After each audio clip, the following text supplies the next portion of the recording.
नमस्ते दोस्तों। कथानिधि चैनल पर आपका बहुत बहुत स्वागत है।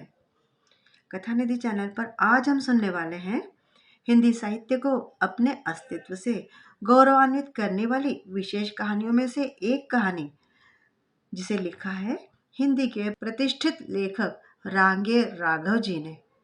कहानी का शीर्षक है गदल। तो चलिए कहानी शुरू करते हैं। बाहर शोरगुल मचा। डोडी ने पुकारा, कौन है? कोई उत्तर नहीं मिला। आवाज आई, हत्यारे, तुझे कत्ल कर दूंगा। स्त्री का स्वर आया, करके तो देख, तेरे कुनबे को डायन बन के ना खा गई तो। निपुते। डोडी बैठा न रह सका, बाहर आया। क्या करता है, क्या करता है निहाल? डोडी बढ़कर चिल्लाया, आखिर तेरी मैया है? मैया है, कहकर निहाल हट गया। और तू हाथ उठा के तो देख, स्त्री ने फुफकारा। कड़ी खाए, तेरी सेंक पर बिल्लियां चलवा दूं, समझ रखियो। जान रख, हाँ, तेरी आश्रित नहीं हूं। भाभी, डोडी ने कहा, क्या बकती है, होश में आ। वह आगे बढ़ा। उसने मुड़कर कहा, जाओ सब, तुम सब लोग जाओ। निहाल भी हट गया। उसके साथ ही सब लोग भी इधर उधर हो गए। डोडी निस्तब्ध छप्पर के नीचे लगा बरेंडा पकड़े खड़ा रहा। स्त्री वहीं बिफरी हुई सी बैठी रही। उसकी आंखों में आग सी जल रही थी। उसने कहा, मैं जानती हूँ, निहाल में इतनी हिम्मत नहीं। यह सब तैने किया है देवर? हाँ गदल, डोडी ने धीरे से कहा, मैंने किया है। गदल सिमट गई। कहा, क्यों? तुझे क्या जरूरत थी? गदल ने कहा, मुझे क्यों बुलाया तूने? डोडी ने इस बात का कोई उत्तर नहीं दिया। पूछा, रोटी खाई है? नहीं। गदल ने कहा, खाती भी कब, कमबख्त रास्ते में मिले। खेत होकर लौट रही थी, रास्ते में अरने कंडे बीन कर संजा के लिए ले जा रही थी। डोडी ने पुकारा, निहाल, बहू से कह अपने सास को रोटी दे जाए। भीतर से किसी स्त्री की ढीठ आवाज सुनाई दी, अरे, अब लौहरक की बेर आई है, उन्हें क्यों गरीब खारियों की रोटी भी भाएगी? कुछ स्त्रियों ने ठहाका लगाया। निहाल चिल्लाया, सुन ले परमेश्वरी, जग हंसाई हो रही है, खारियों की तो तूने नाक कटाकर छोड़ी। गुन्ना मरा तो 55 बरस का था। गदल विधवा हो गई। गदल का बड़ा बेटा निहाल 30 वर्ष के पास पहुंच रहा था। उसकी बहू दुल्ला का बड़ा बेटा 7 का, दूसरा 4 का और तीसरी छोरी थी जो उसकी गोद में थी। निहाल से छोटी तरह ऊपर की 2 बहनें थी, चंपा और चमेली, जिसका क्रमशः जहाज और ईश्वारा गांव में ब्याह हुआ था। आज उनकी गोदियों से उनके लाल उतरकर धूल में घुटरुवन चलने लगे थे। अंतिम पुत्र नारायण अब 22 का था, जिसकी बहू दूसरे बच्चे की मां बनने वाली थी। ऐसी गदल इतना बड़ा परिवार छोड़कर चली गई थी और 32 साल के एक लौहरे गुजर के यहाँ जा बैठी थी। डोडी गुन्ना का सगा भाई था। बहू थी, बच्चे भी हुए, सब मर गए। अपनी जगह अकेला रह गया। गुन्ना ने बड़ी बड़ी कही, पर वह फिर भी अकेला ही रहा। उसने ब्याह नहीं किया। गदल ही के चूल्हे पर खाना खाता रहा। कमाकर लाता, वो उसी को दे देता, उसी के बच्चों को अपना मानता। कभी उसने अलगाव नहीं किया। निहाल अपने चाचा पर जान देता था, और फिर खारी गुजर अपने को लौहरों से ऊंच मानते हैं। गदल जिसके घर बैठी थी, उसका पूरा कुनबा था। उसने गदल की उम्र नहीं देखी। यह देखा कि खारी औरत है, पड़ी रहेगी। चूल्हे पर दम फूकने वाले की जरूरत भी थी। आज ही गदल सवेरे गई थी और शाम को उसके बेटे उसे फिर बांध लाए थे। उसके नए पति मौनी को अभी पता भी नहीं हुआ होगा। मौनी रंडुआ था। उसकी भाभी जो पांव फैलाकर मटक मटक कर छाछ बिलोती थी, दुल्लो सुनेगी तो क्या कहेगी। गदल का मन विक्षोभ से भर उठा। आधी रात हो चली थी। गदल वहीं पड़ी रही। डोडी वहीं बैठा चिलम फूंक रहा था। उस सन्नाटे में डोडी ने धीरे से कहा, गदल, क्या है? गदल ने भी हौले से कहा, तू चली गई ना? गदल बोली नहीं। डोडी ने फिर कहा, सब चले जाते हैं। एक दिन तेरी देवरानी चली गई, फिर एक एक करके तेरे भतीजे भी चले गए, भैया भी चला गया, पर तू जैसी गई वैसी तो कोई नहीं गया। जग हंसता है, जानती है। गदल बुरबुराई, जग हंसाई से मैं नहीं डरती देवर। जब 14 की थी तब तेरा भैया मुझे गांव में देख गया था। तू उसके साथ तेल पिया लट्ठ लेकर मुझे लेने आया था, है ना? मैं आई थी कि नहीं? तू सोचता होगा कि गदल की उम्र गई, अब उसे खसम की क्या जरूरत है। पर जानता है मैं क्यों गई? नहीं तो तू तो बस यही सोच करता होगा कि गदल गई, अब पहले सा रोटियों का आराम नहीं रहा। बहुएं नहीं करेंगी तेरी चाकरी देवर। तूने भाई से और मुझसे निभाई तो मैंने भी तुझे अपना ही समझा। बोल, झूठ कहती हूँ? नहीं गदल, मैंने कब कहा। बस यही बात है देवर। अब मेरा यहाँ कौन है? मेरा मर्द तो मर गया। जीते जी मैंने उसकी चाकरी की, उसके नाते उसके सब अपनों की चाकरी बजाई। पर जब मालिक ही न रहा तो काहे को हड़कंप उठाऊं? ये लड़के, ये बहुए, मैं इनकी गुलामी नहीं करूंगी। अरे पर क्या यह सब तेरी औलाद नहीं बावरी? बिल्ली तक अपने जायों के लिए 7 घर उलट फेर करती है, फिर तू तो मानुष है। तेरी माया ममता कहाँ चली गई?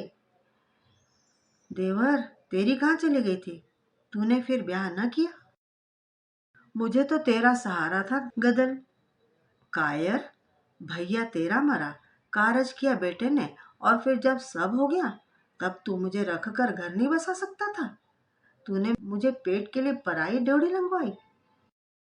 चूल्हा मैं तब फूकूं जब मेरा कोई अपना हो। ऐसी बांदी नहीं हूं कि मेरी कोहनी बजे औरों के बिछिए छिन के। मैं तो पेट तब भरूंगी जब पेट का मोल कर लूंगी। समझा देवर, तूने तो नहीं कहा तब। अब कुनबे की नाक पर चोट पड़ी तब सोचा। तब न सोचा जब तेरी गदल को बहुओं ने आंखें तरेर कर देखा। अरे कौन किसकी परवाह करता है? गदल, डोडी ने भर्राए स्वर में कहा, मैं डरता था। भला क्यों तो? गदल, मैं बुढ़ा हूँ। डरता था जग हंसेगा। बेटे सोचेंगे शायद चाचा का अम्मा से पहले से नाता था, तभी तो चाचा ने दूसरा ब्याह नहीं किया।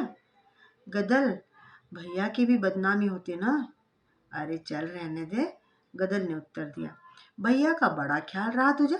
तू नहीं था कारज में उनके क्या? मेरे ससुर मरे थे तब तेरे भैया ने बिरादरी को जिमा कर होठों से पानी छुलाया था अपने। और तुम सब ने कितने बुलाए? तू, भैया, 2 बेटे, यही भैया है, यही बेटे हैं। 25 आदमी बुलाए कुल। क्यों आखिर? कह दिया लड़ाई में कानून है। पुलिस 25 से ज्यादा होते ही पकड़ ले जाएगी। डरपोक कहीं के, मैं नहीं रहती ऐसों के। हठात डोडी का स्वर बदला। कहा, मेरे रहते तू पराए मर्द के जा बैठेगी? हाँ, अब के तो कहा। वो उठकर बढ़ा। 100 बार कहूं लाला? गदल पड़ी पड़ी बोली। डोडी बढ़ा। बढ़, गदल ने फफकारा। डोडी रुक गया। गदल देखती रही। डोडी जाकर बैठ गया। गदल देखती रही, फिर हंसी। तू मुझे करेगा? तुझमें हिम्मत कहाँ है देवर? मेरा नया मर्द है ना, मर्द है। इतनी सुन तो ले भला।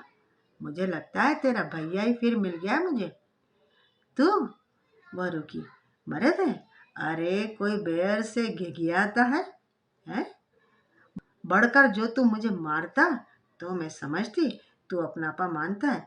मैं इस घर में रहूंगी? हैं? नहीं रहूंगी। डोडी देखता ही रह गया। रात गहरी हो गई। गदर ने लहंगे की परत फैलाकर तन ढक लिया। डोडी ऊँघने लगा। ओसारे में दुल्ले ने अंगड़ाई लेकर कहा, आ गई देवरानी जी, रात कहाँ रही? सूखा डूब गया था। आकाश में पौ फट रही थी। बैल अब उठकर खड़े हो गए थे। हवा में एक ठंडक थी। गदर ने तड़ाक से जवाब दिया, सो जेठानी मेरी, हुक्म नहीं चला मुझ पर। तेरी जैसी बेटियां हैं मेरी। देवर के नाते देवरानी हूं, तेरी जूती नहीं। दुल्ला सकपका गई। मौनी उठाई था। भन्नाया हुआ आया, बोला, कहाँ गई थी? गदर ने घूंघट खींच लिया पर आवाज नहीं बदली। कहा, वही ले गए मुझे घेर कर। मौका पा के निकल आई। मौनी दब गया। मौनी का बाप बाहर से ही ढोर हाँक ले गया। मौनी बढ़ा। कहाँ जाता है? खेत हार, पहले मेरा फैसला कर जा। गदल बोली। दल्लो इस अधेड़ स्त्री के नक्शे देखकर अचरज में खड़ी रही। कैसा फैसला? मोना ने पूछा। वह उस बड़ी उम्र की स्त्री से दब गया। अब क्या तेरे घर का पीसना पीसूंगी मैं? गदल ने कहा। हम तो दो जने हैं, अलग करके खाएंगे। उसके उत्तर की प्रतीक्षा किए बिना ही यह कहती रही, कमाई शामिल करो, मैं नहीं रोकती, पर भीतर तो अलग अलग भले। मौनी क्षण भर सन्नाटे में खड़ा रहा। दुल्लो तिनक कर बोली, अब चुप क्यों हो गया देवर? बोलता क्यों नहीं? देवरानी लाया है कि सास? तेरी बोलती क्यों नहीं करती?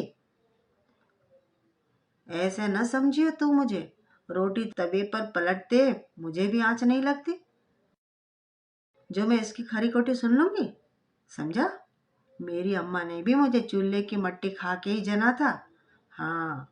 अरे तो सौत, गदल ने पुकारा। मट्टी न खा के आई, सारे कुनबे को चबा जाएगी डायन। ऐसी नहीं तेरी गुड़ की बेली है जो न खाएंगे। मोहनी उत्तर नहीं दे सका। वह बाहर चला गया। दोपहर हो गई। दुल्लो बैठी चरखा काट रही थी। नारायण ने आकर आवाज दी, कोई है? दुल्लो ने घूंघट काट लिया। कौन हो? नारायण ने खून का घूंट पीकर कहा, गदल का बेटा हूं। दुल्लो घूंघट में हंसी। छोटे हो कि बड़े? छोटा। और कितने हैं? कितने भी हो, तुझे क्या? गदल ने निकल कर कहा। अरे आ गई, कहकर दुल्लो भी इतर भागी। आने दे आज उसे, तुझे बता दूंगी जिठानी, गदल ने सिर हिलाकर कहा। अम्मा, नारायण ने कहा, ये तेरी जिठानी? क्यों आया है तू, यह बता। गदल झल्लाई। दंड धरवाने आया हूं अम्मा, कहकर नारायण आगे बैठने को बढ़ा।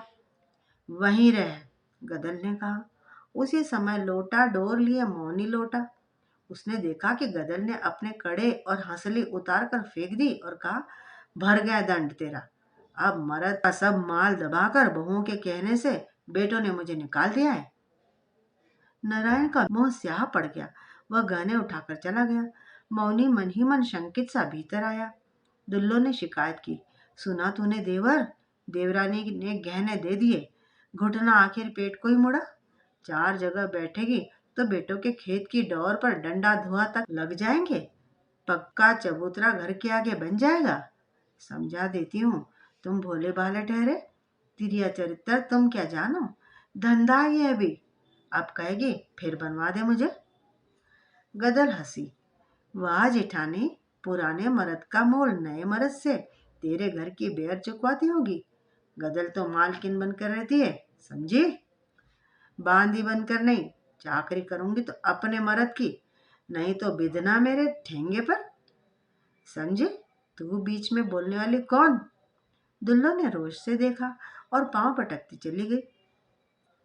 मौनी ने देखा और कहा, बहुत बढ़ चढ़कर बातें मत हाँ, समझ ले घर में बहू बनकर रहे। अरे तू तो तब पैदा भी नहीं हुआ था बालम, गदल ने मुस्कुराकर कहा। तब से मैं जानती हूँ, मुझे क्या सिखाता है? ऐसा कोई काम मैंने नहीं किया है जो बिरादरी के नेम के बाहर हो। जब तू देखे मैंने ऐसी कोई बात की है तो 1000 बार रोक, पर सौत की ठसक नहीं सहूंगी। तो बताऊं तुझे? वह सिर हिलाकर बोला। गदल हंसकर ओबरी में चली गई और काम में लग गई। ठंडी हवा तेज हो गई। डोडी चुपचाप बाहर छप्पर में बैठा हुक्का पी रहा था। पीते पीते उब गया और उसने चिलम उलट दी और फिर बैठा रहा। खेत से लौटकर निहाल ने बैल बांधे, न्यार डाला और कहा, काका। डोडी कुछ सोच रहा था, उसने सुना नहीं। काका, निहाल ने स्वर उठाकर कहा। डोडी चौंक उठा। क्या है? मुझसे कहा कुछ? तुमसे न कहूंगा तो कहूंगा किससे? दिन भर तो तुम मिले नहीं। चिमन कड़ेरा कहता था तुमने दिन भर मौन मौजी बाबा की धुनी के पास बिताया। ये सच है? हाँ बेटा, चला तो गया था। क्यों गए थे भला? ऐसे ही जी किया था बेटा। और कस्बे से घी कटो क्या कराया कि बनिए का आदमी आया था? मैंने कहा नहीं है, वो बोला लेके जाऊंगा। झगड़ा होते होते बचा। ऐसा नहीं करते बेटा, डोडी ने कहा। बहरे से कोई झगड़ा मोल लेता है? निहाल ने चिलम उठाई, कंडों में से आंच बीन कर धरी और फूंक लगाता हुआ आया। कहा, मैं तो गया नहीं, सिर फूट जाते, नारायण को भेजा था। कहाँ? डोडी चौंका। उसी कुलच्छनी कुलबोरनी के पास। अपनी माँ के पास? न जाने तुम्हें उससे क्या है, अब भी तुम्हें उस पर गुस्सा नहीं आता? उसे माँ कहूंगा मैं? पर बेटा तू न कह, जब तो उसे तेरी माँ ही कहेगा। जब तक मर्द जीता है, लोग बैर को मर्द की बहू कहकर पुकारते हैं। जब मर्द मर जाता है तो लोग उसे बेटे की अम्मा कहकर पुकारते हैं। कोई नया नेम थोड़े ही है। निहाल भुनभुनाया, ठीक है काका, ठीक है, पर तुमने अभी तक ये नहीं पूछा कि क्यों भेजा था उसे। हाँ बेटा, डोडी ने चौंक कर कहा, यह तो तूने बताया ही नहीं, बताना। दंड भरवाने भेजा था, सो पंचायत जुड़वाने के पहले ही उसने सारे गहने उतार फेंके। डोडी मुस्कुराया, कहा, तो वह यह बता रही है कि घर वालों ने पंचायत भी नहीं जुड़वाई, यानी हम उसे भगाना ही चाहते थे। नारायण ले आया? हाँ। डोडी कुछ सोचने लगा। मैं फेर आऊं? निहाल ने पूछा। नहीं बेटा, वह सचमुच रूठ कर ही गई है और कोई बात नहीं है। तूने रोटी खा ली? नहीं। तो जा पहले खा ले। निहाल उठ गया, पर डोडी बैठा रहा। रात का अंधेरा सांझ के पीछे ऐसा आया जैसे कोई परत उलट गई हो। दूर ढोल गाने की आवाज आने लगी। डोडी उठा और चल पड़ा। निहाल ने बहू से पूछा, काका ने खा ली? नहीं तो। निहाल बाहर आया, काका थे नहीं। काका, उसने पुकारा। राह पर चिरंजी पुजारी गढ़वाले हनुमान जी के पट बंद करके आ रहा था। उसने पूछा, क्या है रे?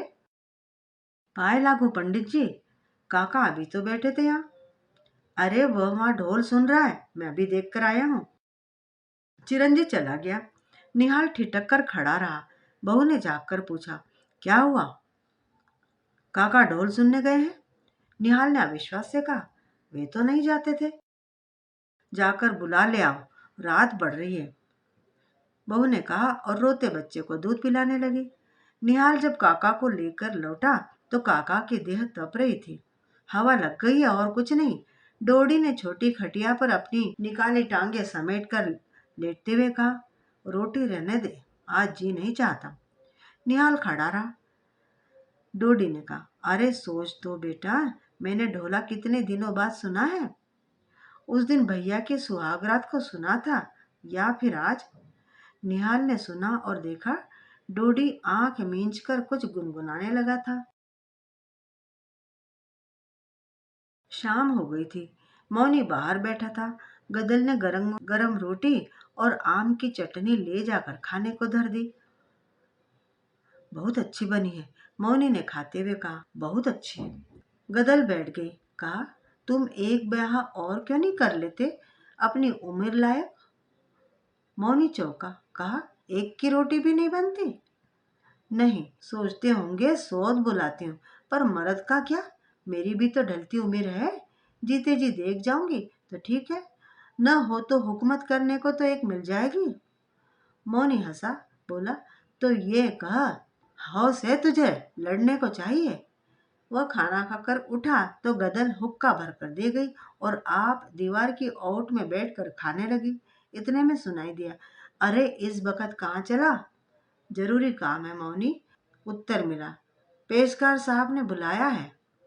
गदल ने पहचाना, उसी के गांव का तो था, घोटिया मैना का चंदा गिर्राज बारिया। जरूर पेशकार की गाय की चराने की बात होगी। अरे तो रात को जा रहा है, ले चिलम तो पीता जा। चिलम के आकर्षण ने रोक लिया। गिर्राज बैठ गया। गदल ने दूसरी रोटी उठाई, कौर मुंह में रखा। तुमने सुना? गिर्राज ने कहा और दम खींचा। क्या? मौनी ने पूछा। गदल का देवर डोडी मर गया। गदल का मुंह रुक गया। जल्दी से लोटे के पानी के संग कौर निगला और सुनने लगी। कलेजा मुंह को आने लगा। कैसे मर गया? वह तो भला चंगा था। ठंड लग गई, रात उघाड़ा रह गया। गदल द्वार पर दिखाई दी। कहा, गिर्राज। काकी। गिर्राज बोला, सच, मरते बखत उसके मुंह से तुम्हारा नाम कढ़ा था काकी। बेचारा बड़ा भला मानस था। गदर स्तब्ध खड़े रहे। गिर्राज चला गया। गदर ने कहा, सुनते हो? क्या है रे? मैं जरा जाऊंगी। कहाँ? वह आतंकित हुआ। वहीं। क्यों? देवर मर गया है ना। देवर? अब तो वह तेरा देवर नहीं। गदर झंझनाती हुई हंसी हंसी। देवर तो मेरा अगले जन्म में भी रहेगा। वही ना मुझे रूखाई दिखा था। तो क्या यह पांव कटे बिना उस देहरी के बाहर निकल सकते थे? उसने मुझसे मन फेरा। मैंने ऐसा बदला लिया उससे। कहते कहते वह कठोर हो गई। तू नहीं जा सकती, मौनी ने कहा। क्यों? तू रोकेगा? अरे मेरे खास पेट के जाए तो मुझे रोक ना पाए। अब क्या है? जिसे नीचा दिखाना चाहती थी वही न रहा। और तू मुझे रोकने वाला है कौन? अपने मन से आई थी। रहूंगी नहीं रहूंगी? कौन? तूने मेरा मोल दिया है? इतना बोल तो भी लिया। तू जो होता मेरे उस घर में तो जीभ कड़वा लेती तेरी। अरे चल चल। मौनी ने हाथ पकड़कर उसे भीतर धकेल दिया और द्वार पर खाट डालकर लेटकर हुक्का पीने लगा। गदल भीतर रोने लगी, परंतु इतने धीरे कि उसकी सिसकी तक मौनी नहीं सुन सका। आज गदल का मन बहा जा रहा था। रात का तीसरा पहर बीत रहा था। मौनी की नाक बज रही थी। गदल ने पूरी शक्ति लगाकर छप्पर का कोना उठाया और सांपिन की तरह उसके नीचे से रेंग कर दूसरी ओर कूद गई। मौनी रह रहकर तड़पता था। हिम्मत नहीं होती थी कि जाकर सीधे गांव में हल्ला करे और लठ के बल पर गदल को उठा लाए। मन करता सुसरी की टांग तोड़ दे। दुल्लो ने व्यंग भी किया कि उसकी लुगाई भागकर नाक कटा गई है। खून का सा घूंट पीकर रह गया। गुजरों ने जब सुना तो कहा, अरे बुढ़िया के लिए खून खराबा कराएगा? और अभी तेरी उसने खर्ची क्या कराया है? 2 जून रोटी खा गई। तुझे भी तो टिक्कड़ खिलाकर ही गई। मौनी का क्रोध भड़क गया। घोटिया का गिर्रा सुना गया था। जिस वक्त गदल पहुंची, पटेल बैठा था। निहाल ने कहा, खबरदार भीतर पाव न धरियो। क्यों लौट आई है बहू? पटेल चौंका था। बोल, आप क्या लेने आई है? गदल बैठ गई। जब छोटी थी तभी मेरा देवर लठ बांधकर मेरे खसम के साथ आया था। इसी के हाथ देखती रह गई थी मैं तो। सोचा था मर्द है, इसकी छत्तर छाया में जी लूंगी। बताओ पटेल, वही जब मेरे आदमी के मरने के बाद मुझे न रख सका तो मैं क्या करती? अरे मैं न रही तो इनसे क्या हुआ? 2 दिन में काका उड़ गया ना। इनके सहारे में रहती तो क्या होता? पर तूने बेटा बेटी की उम्र न देखी बहू। ठीक है, गदल बोली, उम्र देखती की इज्जत। यह कहो, मेरी देवर से रार थी, खत्म हो गई। ये बेटा है। मैंने कोई बिरादरी के नेम के बाहर की बात की हो तो रोक कर मुझ पर दावा करो, पंचायत में जवाब दूंगी। लेकिन बेटों ने तो बिरादरी के मुंह पर थूका। तब तुम कहाँ थे सब? सो कब? पटेल ने आश्चर्य से पूछा। पटेल न कहेंगे तो कौन कहेगा? 25 आदमी खिलाकर लुटा दिया मेरे मर्द के कारज में। पगली, यह तो सरकार का कानून था। कानून था? सारे जग में कानून चल रहा है पटेल। गदल हंसी। दिन दहाड़े भैंस खोल कर लाई जाती है। मेरे ही मर्द पर कानून था? यूं न कहोगे? बेटों ने सोचा दूसरा अब क्या धरा है, क्यों पैसा बिगाड़ते हो? कायर कहीं के। निहाल गरजा। कायर? हम कायर? तू सिंगनी? हाँ मैं सिंगनी। गदल तड़पी। बोल, तुझ में है हिम्मत? बोल। वह भी चिल्लाया। जा बिरादरी कारज में न्योता दे दे काका के। निहाल सकपका गया। बोला, पुलिस? गदल ने सीना ठोक कर कहा, बस। लुगाई बकती है, पटेल बोला। गोली चलेगी तो? गदल आगे बोली, धर्म धुरंधरों ने तो डूब ही दी। सारी गुजरात की डूब गई माधो। अब किसी का आसरा नहीं। कायर ही कायर बसे हैं। फिर अचानक बोली, मैं करूं प्रबंध? तू? निहाल ने कहा। हाँ मैं। और उसकी आंखों में पानी भर आया। कहा, वह मरते वक्त मेरा नाम लेता गया है ना, तो उसका प्रबंध मैं ही करूंगी। मोहनी आश्चर्य में था। गिरिराज ने बताया था कि कारज का जोरदार इंतजाम है। गदल ने दारोगा को रिश्वत दी है, वह इधर आएगा ही नहीं। गदल बड़ा इंतजाम कर रही है। लोग कहते हैं उसे अपने मर्द का इतना गम नहीं हुआ था जितना अब लगता है। गिरिराज तो चला गया था, पर मौनी में विष भर गया था।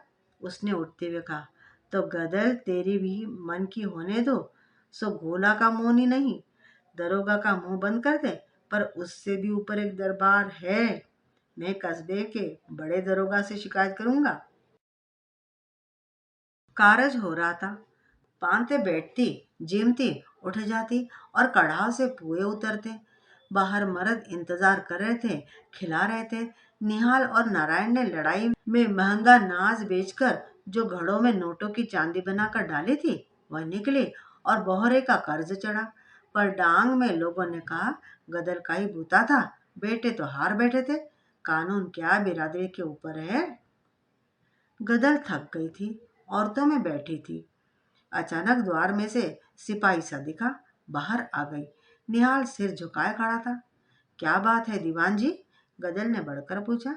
स्त्री का बढ़कर पूछना देख दीवान सकपका गया। कहते हैं कारज रोक दो। निहाल बोला। सो कैसे? गदर चौंकी। दरोगा जी ने कहा है। दीवान जी ने नम्र उत्तर दिया। क्यों? उनसे पूछकर ही तो किया जा रहा है। उसका स्पष्ट संकेत था कि रिश्वत दी जा चुकी है। जानता हूँ दारोगा जी तो मेल मुलाकात मानते हैं, दीवान बोला। पर किसी ने बड़े दारोगा जी के पास शिकायत पहुंचाई है। दरोगा जी को आना ही पड़ेगा। इसी से उन्होंने कहला भेजा है कि भीड़ छांट दो, वरना कानूनी कार्रवाई करनी पड़ेगी। क्षण भर गदल ने सोचा, कौन होगा वह? समझ नहीं सकी। बोली, दरोगा जी ने पहले नहीं सोचा ये सब? अब बिरादरी को उठा दूं? दीवान जी, तुम भी बैठकर पत्तल परोसवा लो। होगी सो देखी जाएगी। हम खबर भेज देंगे। दरोगा आते ही क्यों है? वे तो राजा है। दीवान जी ने कहा, सरकारी नौकरी है, चली जाएगी, आना ही होगा उन्हें। तो आने दो। गदर ने चुपते स्वर में कहा। सब गिरफ्तार कर लिए जाएंगे। राज से टक्कर लेने की कोशिश न करो। अरे तो क्या राज बिरादरी के ऊपर है? गदर ने तमक कर कहा। राज के पीछे तो आज तक पीछे है, पर राज के लिए धर्म नहीं छोड़ देंगे। तुम सुन लो, तुम धर्म छीन लो तो हमें जीना हराम है। गदल के पांव के धमाके से धरती चल गई। 3 पांतें और उड़ गई। अंतिम पांत थी। निहाल ने अंधेरे में देख कर कहा, नारायण जल्दी कर, एक पांत बची है ना? गदल ने छप्पर की छाया में से कहा, निहाल। निहाल गया। डरता है? सुर्ख होठों पर जीभ फेरकर बोला, नहीं, मेरी कोख की लाज करनी होगी तुझे। तेरे काका ने तुझे बेटा समझकर अपना दूसरा ब्याह नामंजूर कर दिया था। याद रखना, उसका और कोई नहीं। निहाल ने सिर झुका लिया। भागा हुआ एक लड़का आया। दादी, वह चिल्लाया। क्या है रे? गदल ने सशंक होकर देखा। पुलिस हथियार बंद होकर आ रही है। निहाल ने गदर की ओर रहस्य भरी दृष्टि से देखा। गदर ने कहा, बात उठने में ज्यादा देर नहीं है, लेकिन वे कब मानेंगे? उन्हें रोकना होगा। उनके पास बंदूकें हैं। बंदूकें हमारे पास भी है निहाल। गदर बोली, डांग में बंदूकों की क्या कमी? पर फिर हम खाएंगे क्या? जो भगवान देगा। बाहर पुलिस की गाड़ी का भौंपू बजा। निहाल आगे बढ़ा। दरोगा ने उतरकर कहा, यहाँ दावतें हो रही है। निहाल भौंचक रह गया। जिस आदमी ने रिश्वत ली थी, अब वह पहचान भी नहीं रहा था। हाँ, हो रही है, उसने क्रुद्ध स्वर में कहा। 25 आदमी से ऊपर है। गिनकर हम नहीं खिलाते दरोगा जी। मगर तुम कानून तो नहीं तोड़ सकते। राज का कानून कल का है, मगर बिरादरी का कानून सदा का है। हमें राज नहीं लेना है, बिरादरी में काम है। तो मैं गिरफ्तार करूंगा। गदर ने पुकारा, निहाल। निहाल भीतर गया। गदर बोली, पंगत होने तक इन्हें रोकना ही होगा, फिर सबको पीछे से निकाल देंगे। अगर कोई पकड़ा गया तो बिरादरी क्या कहेगी? पर ये वैसे न रुकेंगे, गोली चलाएंगे। तू न डर। छत पर नारायण 4 आदमियों के साथ बंदूक के लिए बैठा है। निहाल कांप उठा। उसने घबराए हुए स्वर से समझाने की कोशिश की। बोला, हमारी टोपीदार है, उनकी राइफल है, कुछ भी हो पंगत उतर जाएगी और फिर तुम सब भागना। हठात लालटेन बुझ गई। धाए धाए की आवाज आई। गोलियां अंधकार में चलने लगी। गदर ने चिल्लाकर कहा, सौगंध है, खा कर उठना। पर सबको जल्दी की फिक्र थी। बाहर दाएं दाएं हो रही थी। कोई चिल्लाकर बोला। पांत पीछे से खिसकने लगी। जब सब चले गए, गदर ऊपर चढ़ी। निहाल से कहा, बेटा। उसके स्वर की अखंड ममता सुनकर निहाल के रोंगटे उस हलचल में भी खड़े हो गए। इससे पहले कि वह उत्तर दे, गदर बोली, तुझे मेरी कोख की सौगंध है, नारायण को और बहू बच्चों को लेकर निकल जाओ पीछे से। और तू, मेरी फिक्र छोड़, मैं देख रही हूँ, तेरे काका मुझे बुला रहा है। निहाल ने बहस नहीं की। गदर ने एक बंदूक वाले से भरी बंदूक लेकर कहा, चले जाओ सब, निकल जाओ। संतान के मोह से जकड़े हुए युवकों को विपत्ति ने अंधकार में विलीन कर दिया। गदर ने घोड़ा दबाया। कोई चिल्लाकर गिरा। वह हंसी। विकराल हास्य उस अंधकार में गूंज उठा। दरोगा ने सुना तो चौंका। औरत? मर्द कहाँ गए? उसके कुछ सिपाहियों ने पीछे से घेराव डाला और ऊपर चढ़ गए। गोली चलाई। गोली गदल के पेट में लगी। युद्ध समाप्त हो गया था। गदल रक्त से भीगी हुई पड़ी थी। पुलिस के जवान इकट्ठे हो गए। दरोगा ने पूछा, यहाँ तो कोई नहीं? हुजूर, यह औरत है, एक सिपाही बोला। दरोगा आगे बढ़ाया, देखा और पूछा, तू कौन है? गदल मुस्कुराई और धीरे से बोली, कारज हो गया दरोगा जी, आत्मा को शांति मिल गई।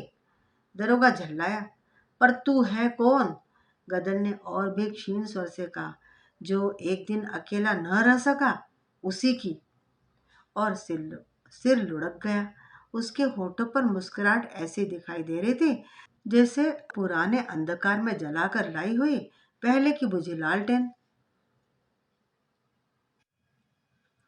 तो मित्रों, अभी आपने सुनी रांगे राघव जी की लिखी हुई कहानी गदल। आपको कहानी कैसी लगी? उम्मीद करती हूँ कि कहानी आपको पसंद आई होगी। कमेंट करके बताइएगा ज़रूर। और चैनल पे नए हैं तो चैनल को सब्सक्राइब भी ज़रूर कर लीजिएगा। मिलती हूँ जल्दी बहुत बढ़िया सी कहानी के साथ। तब तक विदा। अपना ख्याल रखिएगा। आपका दिन शुभ हो।